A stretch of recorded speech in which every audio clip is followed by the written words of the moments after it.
Good morning.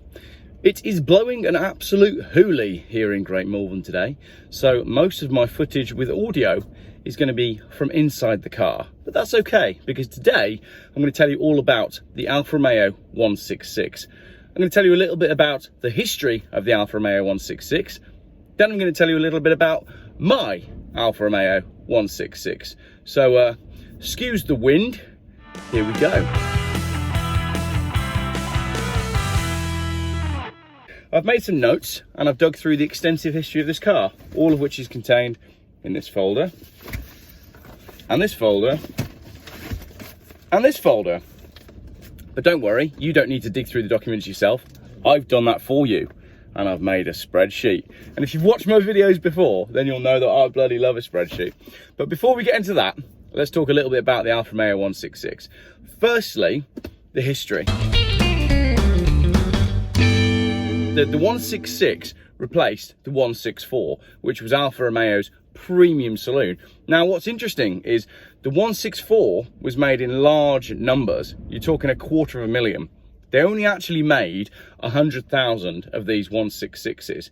So we were introduced to the 166 in about 1998.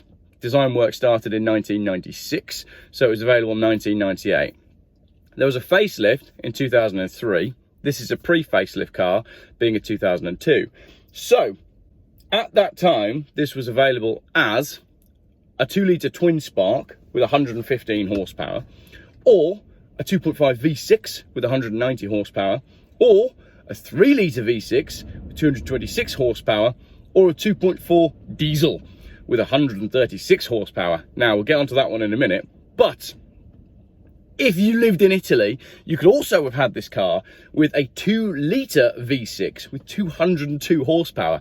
Now, this is really interesting because the way Italian taxes work on emissions means that sometimes you need a smaller engine to get beneath the tax bracket. And we've seen this in Ferraris in the past. There's certain Ferraris that were produced with tiny, tiny V8 engines for the Italian market. So, there you go, an Alfa Romeo connection to Ferrari.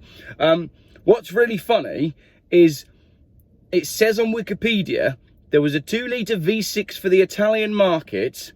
It was a V6 turbo, but, and I quote, the 2-litre V6 turbo model was dropped because of marketing problems. What are marketing problems? Yeah, and what would he be called if he was Italian? Andreas? Franco? Yeah, Franco. I can't do an Italian accent. I'll do it in Welsh instead. Right, we got a problem with the 2-litre V6 turbo models. The marketing, we spelt it all wrong, see? We've had those leaflets printed, they're all pixelated. The printer's crap, he's done a terrible job of printing the marketing materials for the 2-litre turbo. And then the boss of Alfa Romeo says, well, just drop the car then. It's the easiest thing to do. Drop the car and we'll tell everybody that it's been cancelled due to marketing problems. Pretty sure that's exactly what happened at the Alfa Romeo factory. I just found that hilarious. I'm going to have to do a bit more research on that.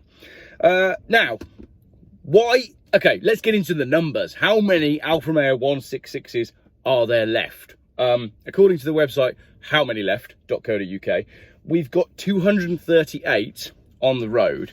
Now, that's made up of the various different models. So you've got obviously the V6s, the twin sparks, and different specs as well. I make it 1, 2, 3, 4, 5, 6, 7, 8, 9, about 15 different types of 166. This one is the twin spark. And if I just check that against what it says on the V5, I'm pretty confident it's just listed as a twin spark. Because How Many Left uses whatever is listed on the V5 because it's government data. So if this car says, now, interestingly, it's got no model listed on the V5. It's just, is that correct? That is interesting. So, ignore everything I just said. It's just literally got a variant listed. So, this is one of those interesting examples where I suspect that this car is not included in these figures because it's only down on the V5 as an Alfa Romeo. It's down as a grey 4-door saloon, petrol, the engine size and everything's correct, but there's no model listed. I suspect it's a 166 T-Spark. But there's also T-Spark 16 valve, and maybe Alfa people can correct me in the comments, but I suspect that's the same car. Might be making a giant boo-boo there. But I think this is one of 23 cars left. Let's say it's not included in the figures, it's one of 24. Of this particular model, out of 238, 240, let's say, remaining on the road. Now, everybody seems to hanker after the V6s. There's definitely more V6s still around than the 2 litres by quite some distance. So being a 2 litre and not a V6, this is a rare car in its own right. That was a slightly confusing way to get to that conclusion, but that's that. Now, that's a little bit on the history of the Alfa itself. One final anecdote on that. So there's a facelift in 2003, but the problem that they had is Alfa Romeo never bought the diesel version into right-hand drive markets. So they never managed to make a dent in the company car market, which required diesel and therefore 45, 50 miles to the gallon. The 2.4 JTD was only ever available as left-hand drive, which is a bit of a, you know, from Alfa's point of view, I guess that, again, in the factory they went, here, get in. Right, these diesels are quite expensive to make, see? Should we do a left-hand drive? Should we do a right-hand drive? One for the Europeans who drive on the right. And, you know, the boss of Alfa Romeo was like, no. Okay, no problem. What should I do? Shall I put that down as a marketing problem as well? So it never came, which meant that with no diesel, it was never, you know, received well as a company car. So they just didn't sell in huge numbers, which meant in August 2009, Autocar named the 166 as Britain's worst depreciating used car, holding just 14.4% of its original used value after 3 years. What? If you just listen to this again, it held just 14.4% of its original value after 3 years. Can you imagine buying a new car, driving it away from the forecourt, running it for 3 years? Let's say you do, I don't know, 90,000 miles. After 3 years, your car is only worth 14% of what you paid for it. That is shocking. So, 2 things here. One, they never sold in huge numbers, but that makes them a pretty good second-hand buy. Why? This is a luxurious machine. Golly, I drove this car 100 and something miles yesterday and I was comfortable. So I did the run from Matt's place down in Guildford to Great Malvern yesterday. And I've driven that journey 4 times now. I've done it in a BMW Z3, a BMW 528 automatic, a BMW 530 diesel, and the Alfa Romeo 166. Which one did I enjoy the most? This one. I really did. I think it's an incredibly comfortable car. I took the kids to school in it this morning, and even they commented on just how comfortable this car is in the back. It's actually a 4-seater, which is interesting. It's a 4-seat saloon. It's not a 5-seater. Again, correct me in the comments if I'm wrong, but that does not look to me like a seat in the middle. It's not big enough. Can you see? Look, you've got those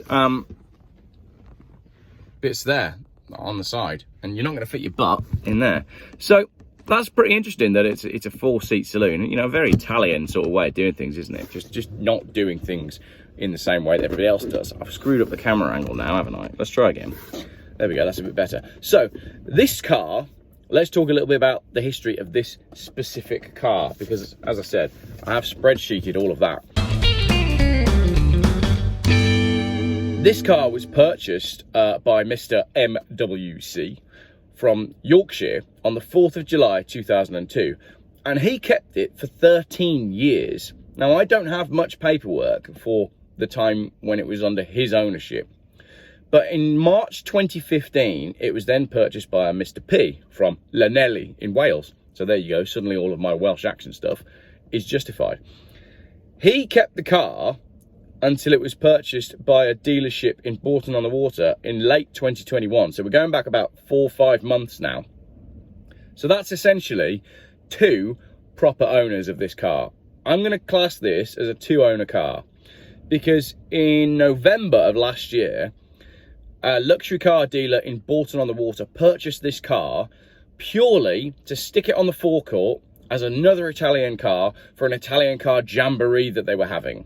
So the dealer only owned it for a couple of months. Then it sat in the back of the yard for a little while, and he used it on occasion. And then it eventually went on eBay, where my friend Matt got in touch and said, "Here, Geoff, I know you're coming down on a train on Monday to collect such and such car." I think it was the 530 diesel.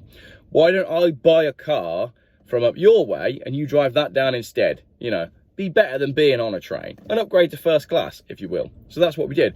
Matt bought this car on eBay. So he literally went on eBay and went, "Cars, ending soon, this location," and he found this car. And he paid just under $1,000 for it, which was a bargain. Because I think advertised properly with some good photos, and if you actually went through the history of the car, which I'll show you in a moment, I think this car could pull a much larger price tag than it did. I think it was a bit of a bargain for these reasons. Right. This is a stack of paperwork, which is all represented by one sheet.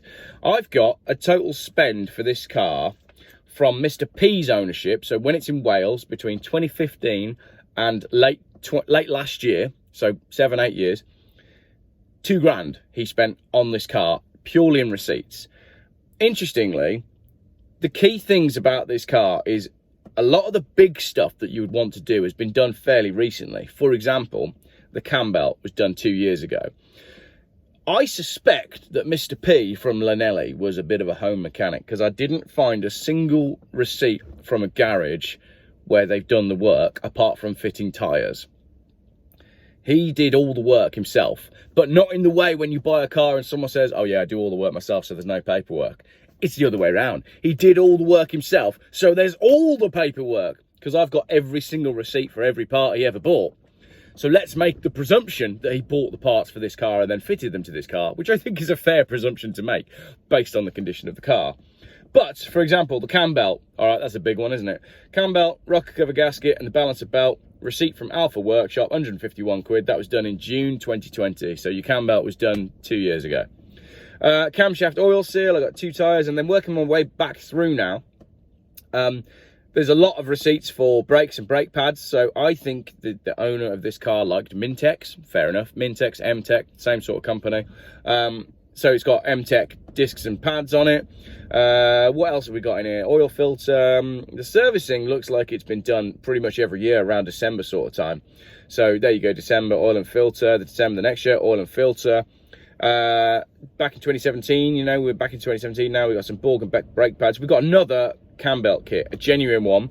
Aux belt, BGA rocker cover gasket, and a Dayco tensioner belt. Again, receipt from Alfa workshop. A lot of these receipts are from Alfa workshop. 163 quid for that. So that's just the part. So he's obviously done the work himself. And I tell you, he has done the work himself, because if you go back to when he first bought the car in 2015, there's a receipt for a camshaft tool. So he buys the car, spends a fair amount of money. He buys it in March 2015. He does an oil and filter. He buys some new badges for it. I've got a bonnet badge, I've got a front grille badge. He does the discs and pads. He changes the brake fluid. He changes the brake cable. He does offside rear door lock and handles, which funnily enough are in the boot in that big pile of parts that's in there. And then in August 2015, I think he's driving along and he thinks this gearbox feels a bit odd. The gearbox is stripped and rebuilt in 2015, and there's a note there saying no fault found. Then he buys the camshaft tool, and the cam belt is done in 2017.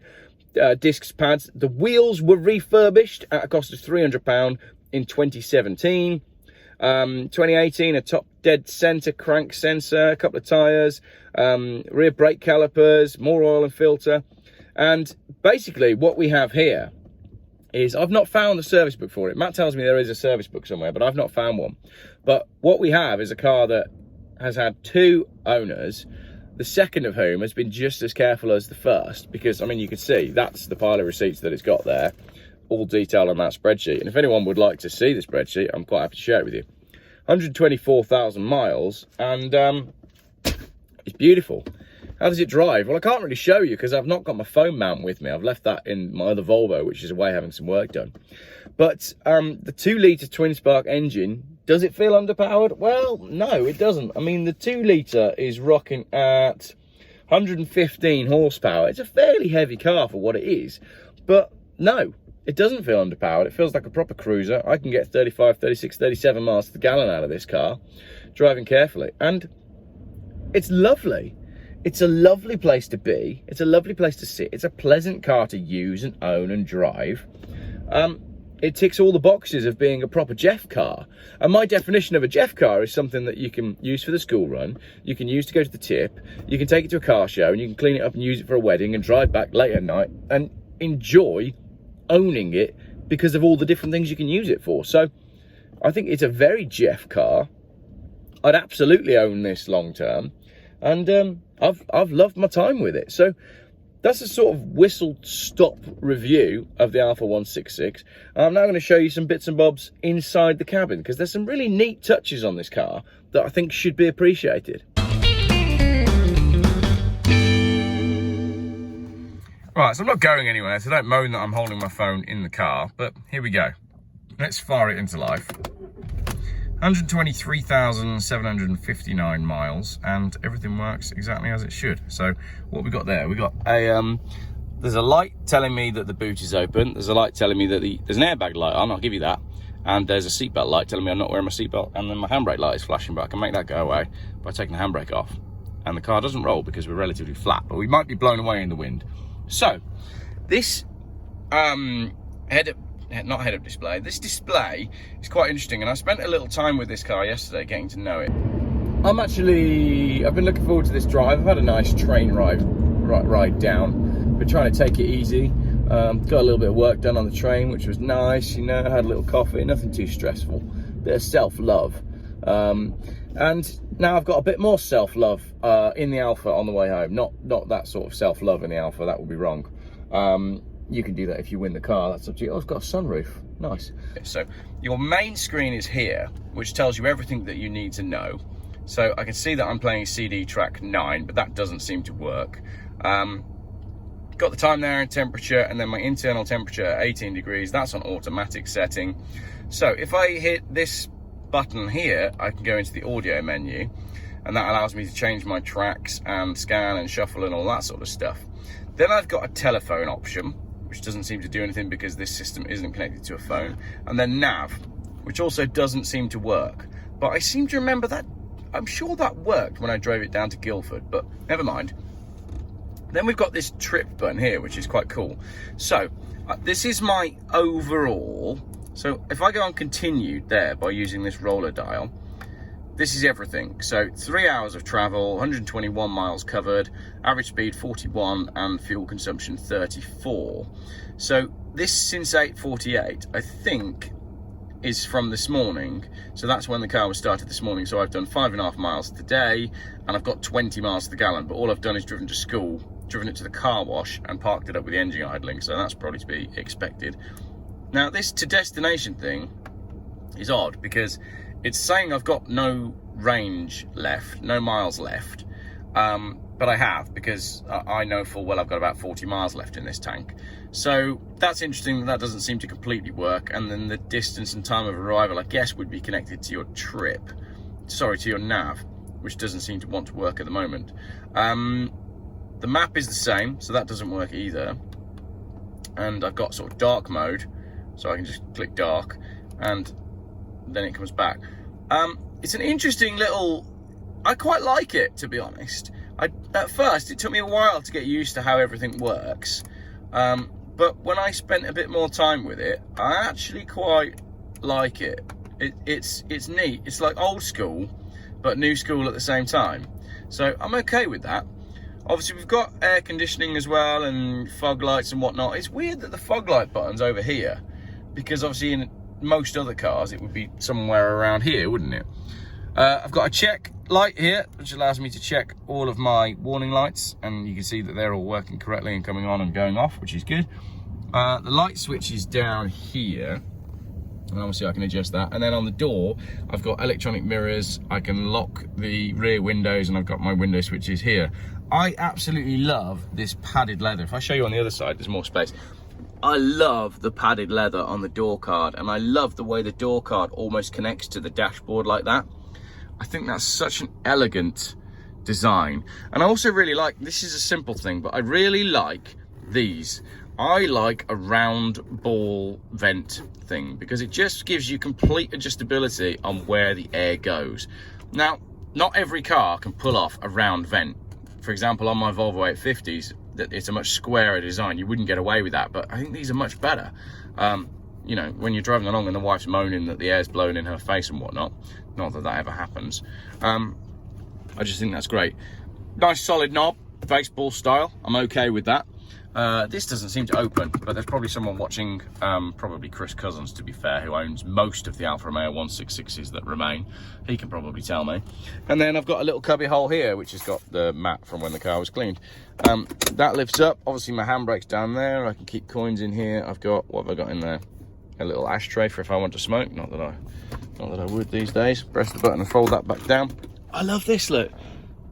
Why is it that we like stuff like that? You know, it's just an embroidered seat, but it's cool. Nice pull handles that feel good quality. I've got mirrors. Obviously, these will be illuminated up there, so there is a light there. Oh, that doesn't work. There you go. Found one thing that doesn't work. Sunroof. Sunroof is always touch and go with an old car, more so with an Italian car, but my sunroof absolutely works. And if I just poke my phone out the window so you can hear the wind, absolutely blowing a hole. Let's not trap my hand in there. So that is that, and in the back, as I said, it's technically a 4-seater, but a very comfortable car indeed. And there's a sun blind at the back that you can pull up, which is quite cool. So that is the interior pretty much. And in the back as well, I have vents and a 12-volt charger, which is handy if you've got kids. So overall, a really lovely car, and I can leave it idling and it won't overheat, which is brilliant. I mean, that's got to be worth having, hasn't it? So there we go. That is my Alfa Romeo 166, and I'll just jump out in the wind just to show you a couple of things on the outside. See how well this comes across with the audio. Not well, I don't think. I love this here. Look, this line that goes down the door. It's just beautiful. Look at that cutout there. That's just so neat. Like, that's absolutely brilliant. Got a lot of time for that. Right, there's no way this is going to work in this wind. Thank you very much for watching.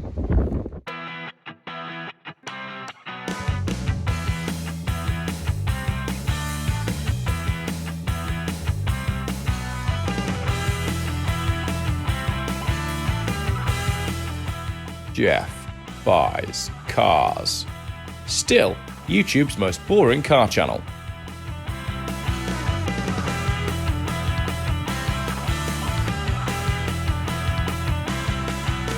So basically what I'm trying to say is the last time I drove this car, it was quite stressful because I was a bit lost. There was the crocodile incident. The car wasn't switching back on because it needed a battery, which has been done.